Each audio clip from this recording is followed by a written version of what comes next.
Hello, pagans, witches, magical beings. Welcome back to another episode of Witches of the Moon. We are in season 13. This is week 20. I am your Tuesday hostess, CORIANN, and this week's topic is tarot. Do you read for yourself or do you seek another? Well, I have a couple of tarot decks. My sister bought me my first tarot deck, and that was my Egyptian tarot. Which is this deck here, and I love the deck. I do love the deck. It's just that I've never been able to. So just show you some of the pictures. I'm going to show off my decks here today, since we're talking about tarot. But I'm just going to kind of show off some of the I love the artwork on a lot of the decks. But this is my Egyptian tarot. I do read for myself with this deck. I do not read for anyone else with this deck. This is a little bit more personal deck. It's my very first tarot deck. I do reads for myself. I don't read in depth for myself, but if I want an in-depth reading, I will usually go to someone else. But as far as general readings, I'll do them, for myself. I only have two tarot decks, two oracle decks, and what I call my my guide deck.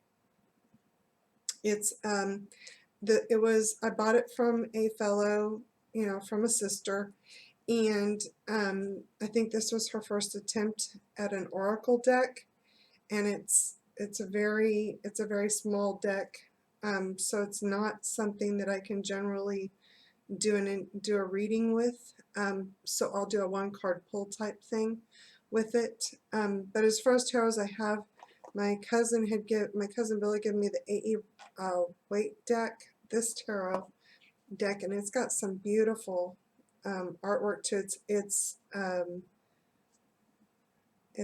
got a mirror finish to it, as you can see, and it's a really pretty deck. I've just started working with this deck.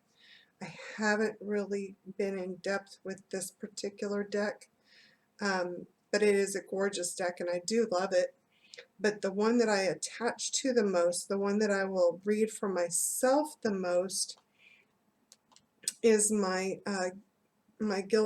Gilded Revelry deck. I do love this deck. I love the artwork. I was immediately attached to this deck. I read for other people with this deck, and I read for myself with this deck. This deck has some really beautiful, this is the back of it, has some really beautiful artwork on it. Oh, there we go. Just some really interesting artwork. Hello, there we go. So again, this is a really beautiful deck, and I really have attached to this particular deck very quickly. I instantly knew what the cards meant. I could get the interpretations very quickly. Energy flows through this deck like I don't know what. The other deck is my newest deck, also a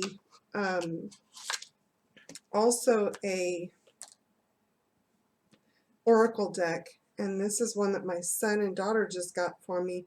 It's Witch's Wisdom, and this also is a gorgeous deck, and I was instantly attached to it as well. It's got beautiful artwork as well. This is more of a traditional size oracle deck, and it's got some beautiful artwork as well. There we go. So you can see some of the artwork that's on this deck. I thought that was going to be upside down. So this, again, beautiful artwork on these decks. Just really interesting.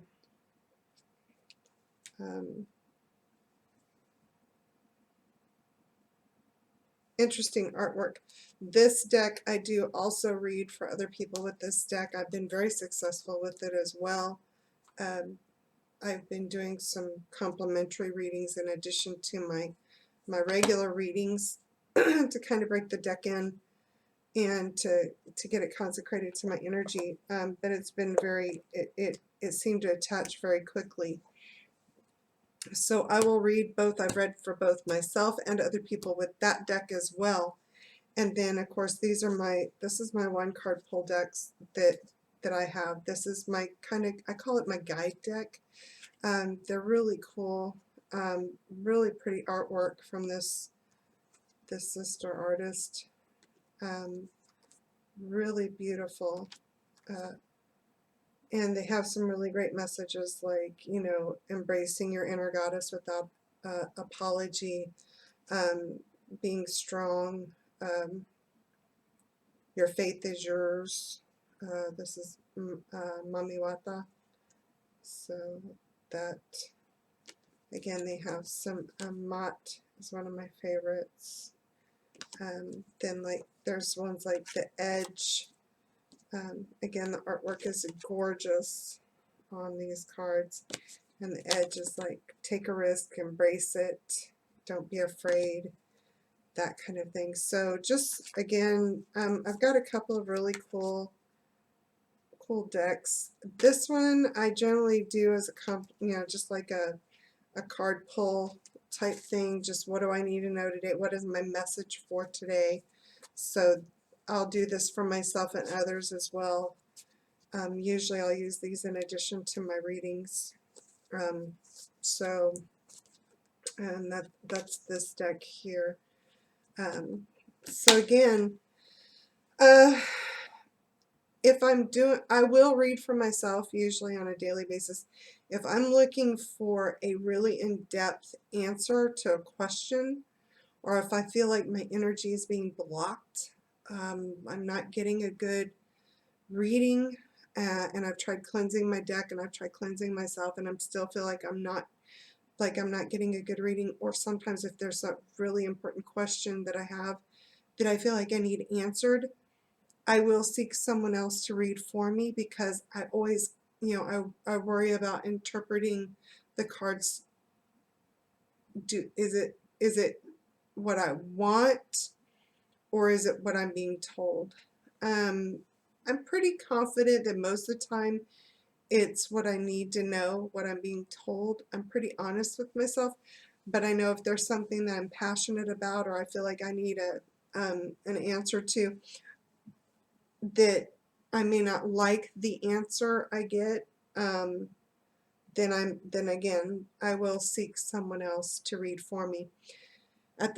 In that same token, if I'm asked for a reading from a friend, if it's just a general, what do I need to know, I'm pretty good about reading for my friends and close contacts for something like that. But if there's something major going on in their life and they need a major answer, something that's really important, I will refer them to someone else, because again, I don't want my feelings towards that person to impact the reading or my interpretation, if that makes sense. General daily pulls, things like that, I don't have a problem reading, but really in-depth readings, I will refer them out. Usually I usually refer them to my sister or somebody else that I know that I feel comfortable, that I think their energy might resonate with, where they'll get a good reading.